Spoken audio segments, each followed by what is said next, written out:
Assalamualaikum warahmatullahi wabarakatuh. Kami dari MIPA 3 akan menjelaskan tentang Kerajaan Sriwijaya. Sejarah Kerajaan Sriwijaya. Berdirinya Kerajaan Sriwijaya pada abad ke-7 oleh Dapunta Hyang Srijaya Nasa. Dalam prasasti kedudukan Bukit tercatat bahwa tahun 682 Masehi menjadi tahun di mana kerajaan ini resmi didirikan. Nama Sriwijaya diambil dari bahasa Sanskerta, dari kata Sri yang berarti cahaya dan Wijaya yang artinya kemenangan. Sebagai negara maritim, berdirinya Kerajaan Sriwijaya kemudian memberikan pengaruh besar di Nusantara. Asal-usul Sriwijaya. Kerajaan Sriwijaya didirikan oleh Dapunta Hyang Sari Jayanasa pada abad ke-7. Letak kerajaan ini berada di tepian Sungai Musi di daerah Palembang, Sumatera Selatan.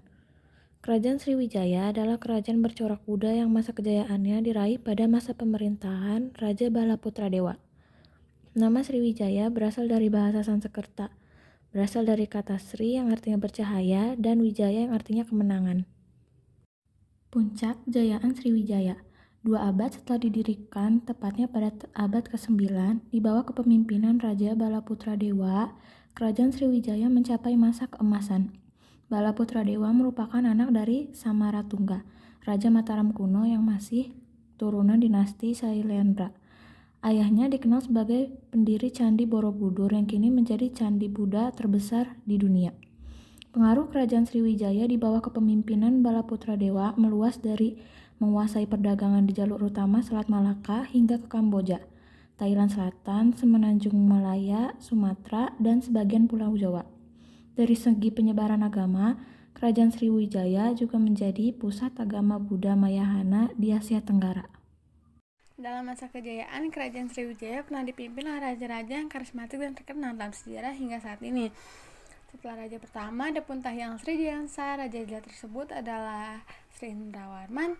Penerus dari Srijayansa pada masa pemerintahannya membangun kuil di Ligor serta Sintangsu. Kemudian ada Raja Dharanindra bergelar Sailendra Wamsatilaka Sri Wirawairi Mathana atau permata keluarga Sailendra. Kemudian ada Raja Samaratungga dikenal sebagai raja yang tidak gemar berperang dan memilih fokus pada kerajaan. Kemudian ada Balaputradewa memimpin Sriwijaya dengan mendukung pendidikan pendeta Buddhis di Belanda. Di masa kepemimpinannya Sriwijaya menjadi penguasa perdagangan di Melayu. Kemudian ada Raja Sri Udyaditya Warman, ada Sri Wuja atau Sri Udyadityan, kemudian ada Sri Sae, kemudian ada Sri Kusumawardhani, kemudian ada Malayagiri atau Suwarndawipasri, kemudian ada Marawijaya Tunggawarman, ada Sumatera Bumi Sri Sanggrama, kemudian ada Raja Wijaya Tunggawarman, Sri Dewa, ada Dharma Wira, kemudian ada Sri Maharaja, dan yang terakhir Lokya Raja Mauli Busana Warmandewa. Selanjutnya daerah kekuasaan Sriwijaya. 1. Tulang Bawang di daerah Lampung. 2. Daerah Kedah di pantai barat Semenanjung Melayu. 3. Pulau Bangka. 4. Daerah Jambi. 5. Tanah Genting. 6. Kerajaan Kalingga dan Mataram kuno. Keruntuhan Sriwijaya. Yang pertama karena peperangan dengan Jawa. Kendati makmur, raja-raja setelah generasi Sri Marawijaya disibukkan oleh peperangan dengan Jawa pada tahun 922 Masehi dan 1016 Masehi. Yang kedua karena tingginya bea masuk pelabuhan. Bea masuk ke pelabuhan dan kondisi politik di Asia Barat dan Asia Tengah mengakibatkan lesunya pelayaran di wilayah kekuasaan Kerajaan Sriwijaya. Bea masuk pelabuhan merupakan sumber perekonomian penting bagi Kerajaan Sriwijaya di Sumatera. Yang ketiga karena serangan Kerajaan Kola Mandala. Kerajaan Sriwijaya mengalami kemunduran ketika diserang Raja Rajendra Kola, penguasa Kerajaan Kola Mandala, India. Penyerangan Kola Mandala ke Sriwijaya terjadi 2 kali pada tahun 1007 dan 1023 Masehi. Disusul penawanan Raja Sri Sanggrama Wijaya Tunggawarman. Yang keempat, karena ekspedisi Singasari. Ekspedisi Pamalayu dari Singasari, Jawa Timur terjadi pada 1275 Masehi. Ekspedisi ini merupakan siasat untuk melemahkan kekuasaan politik dan ekonomi Kerajaan Sriwijaya atas Selat Malaka dan daerah jajahannya. Di samping itu, ekspedisi ini merupakan alat Kerajaan Singasari untuk meluaskan wilayah kekuasaan ke Sumatera. Yang kelima, karena ekspansi Cina ke Asia Tenggara. Ekspansi Cina ke Asia Tenggara pada masa Kubilai Khan dari Mongol diteruskan oleh dinasti Ming. Ekspansi ini melemahkan kekuatan Kerajaan Sriwijaya yang semula berkuasa hingga Filipina. Yang keenam, masuknya pengaruh Islam. Menguatnya koloni Muslim di daerah-daerah jajahan Kerajaan Sriwijaya membuat pengaruh kerajaan ini secara perdagangan dan budaya menurun. Salah satu daerah yang kuat terpengaruh kedatangan Islam yaitu di Aceh Timur. Jalan Kerajaan Sriwijaya.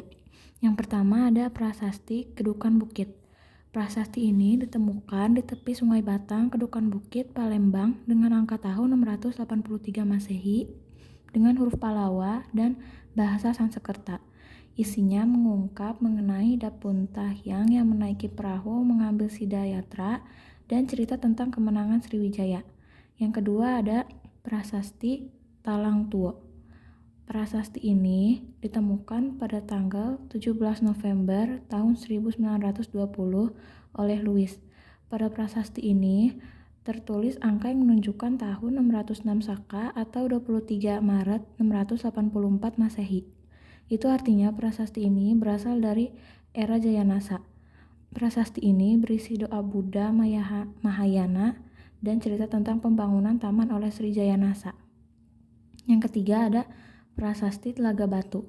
Prasasti ini ditemukan di kolam Telaga Biru, Kecamatan Ilir Timur 2, Kota Palembang.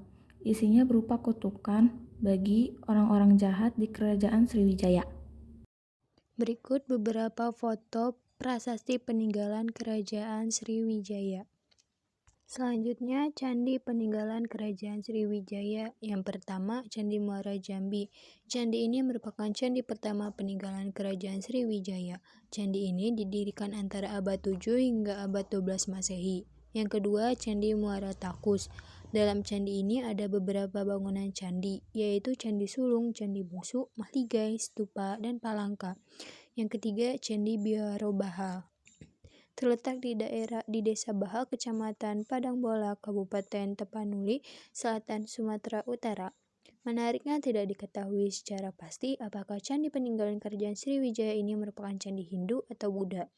Jika melihat bentuk atap, Candi Bahal 1 terlihat nuansa candi Buddha, namun dari ragam arcanya malah kuat akan nuansa Hindu. Berikut beberapa foto candi peninggalan Kerajaan Sriwijaya. Sekian presentasi dari kelompok Kerajaan Sriwijaya. Terima kasih. Wassalamualaikum warahmatullahi wabarakatuh.